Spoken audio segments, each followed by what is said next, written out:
23મી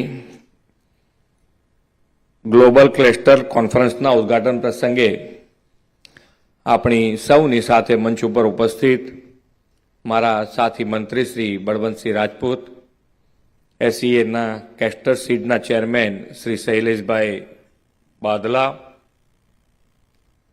એસઈએના vice president Shri Anshu Malik, Karnataka agriculture price કમિશનના chairman Shri Ashok Balwai, co chairman Shri Dharmendrasinh Rajput, SCA west ઝોનના chairman Shri Prembhai Patel, director doctor BV Mehta, આમંત્રિત સૌ મહાનુભાવો, એવોર્ડ વિજેતાશ્રીઓ, પ્રેસ મીડિયાના મિત્રો, આપ સૌને મારા નમસ્કાર. આજે ઉત્પાદન અને એક્સપોર્ટના જેને જેને એવોર્ડ મળ્યા છે એ બધાને ખૂબ ખૂબ અભિનંદન પાઠવું છું.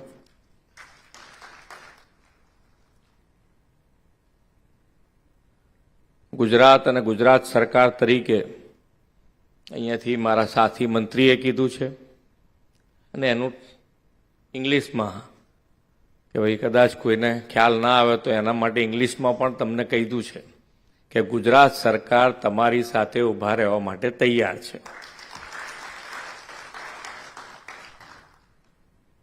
તમે આજે તમારી રીતે તૈયાર કરજો કે ગુજરાત સરકાર કેવી રીતે તમારી સાથે ઊભા રહી શકે અને કેવી રીતે આપણે બધા આગળ વધી શકીએ. સરકાર તરીકે અમે પણ અમારી રીતે તૈયાર હોઈએ છીએ કે ભાઈ ખેડૂત છે, ખેડૂતથી માંડીને ખેડૂતની પ્રોડક્ટ કેવી રીતે વધુ ને વધુ આગળ કેવી રીતે વધાય એના માટે સરકાર ઘણી બધી યોજનાઓ બનાવી છે ગુજરાત સરકારે.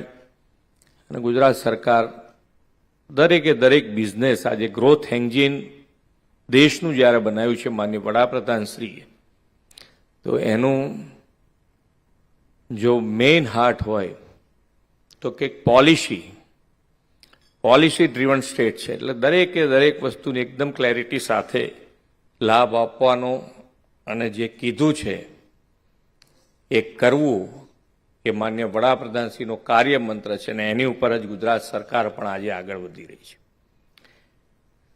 આજે 1963થી કાર્યરત આ એસોસિએશન 875 સભ્યો અને લગભગ 30 મિલિયન ટન ક્ષમતા ધરાવતા 350 જેટલા પ્લાન્ટ કાર્યરત છે. ત્યારે આજે 23મી ગ્લોબલ ક્લસ્ટર કોન્ફરન્સના ઉદ્ઘાટન પ્રસંગે ગુજરાતની ધરતી ઉપર આપ સૌનું હાર્દિક સ્વાગત કરું છું. વિશ્વ નેતા અને યશસ્વી વડાપ્રધાનશ્રીના માર્ગદર્શનમાં ગુજરાતે હંમેશા ઉદ્યોગ અને કૃષિ ક્ષેત્રે નવીનતાઓ અપનાવી છે. શ્રી નરેન્દ્રભાઈના વિઝનરી નેતૃત્વમાં ગુજરાત માત્ર દેશનું આર્થિક ગ્રોથ એન્જિન જ નહીં પરંતુ ઉદ્યમશીલતાનું પ્રતીક બની ગયું છે. વડાપ્રધાનશ્રીએ કૃષિ આધારિત ઉદ્યોગોને પણ નવી દિશા આપીને ગ્રામીણ અર્થતંત્રને સક્ષમ બનાવ્યું છે. એરંડા જેવા પરંપરાગત કૃષિ પાકો અને ઉત્પાદનોનો વેલ્યુ એડિશન કરવાની સાથે સમયના અનુરૂપ નવતર આયામો અપનાવ્યા છે. ગુજરાત દેશભરમાં એરંડો એટલે કે કેસ્ટરનું અગ્રીમ ઉત્પાદક રાજ્ય છે.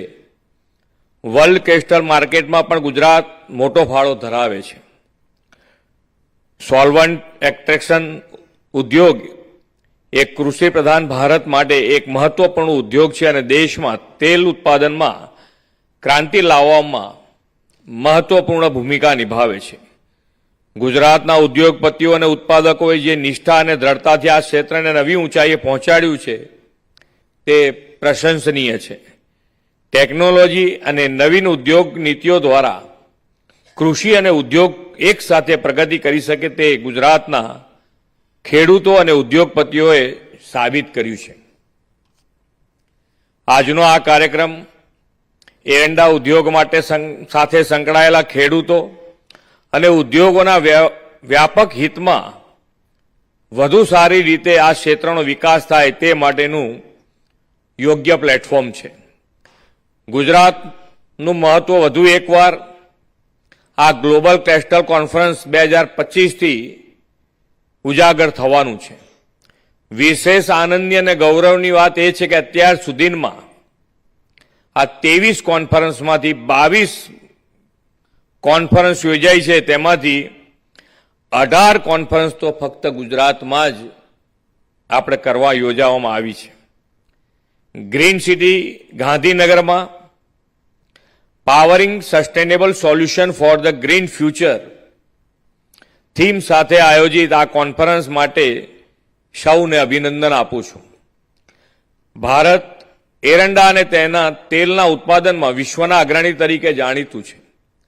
એમાંય ગુજરાત તો સમગ્ર દેશમાં એરંડાના ઉત્પાદનમાં નંબર 1 સ્ટેટ છે.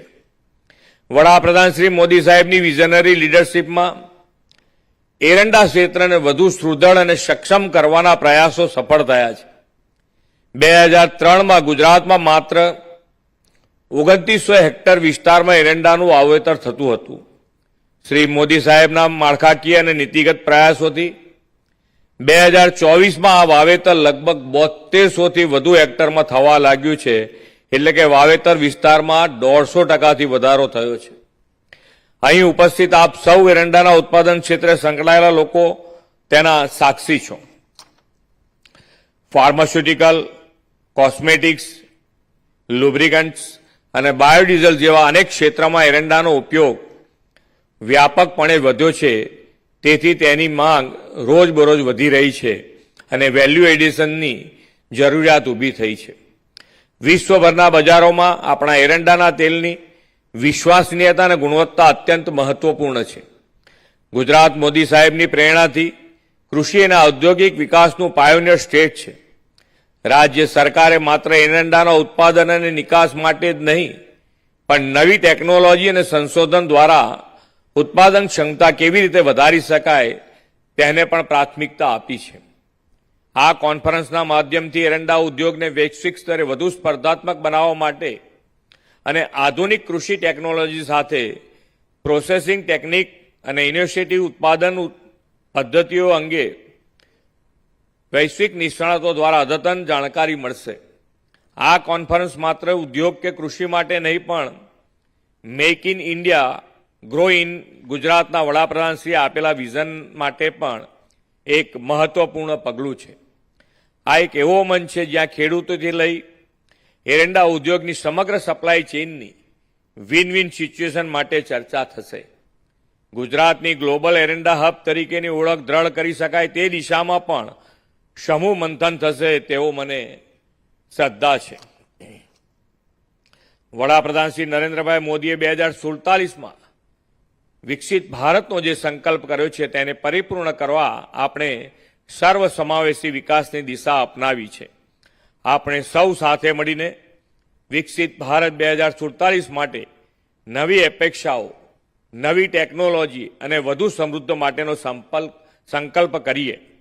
આ કોન્ફરન્સની સફળતા માટે સોલ્વન્ટ એક્ટ્રેક્ટર્સ એસોસિએશનને શુભેચ્છાઓ પાઠવીને વિરમું છું. ભારત માતા કી જય.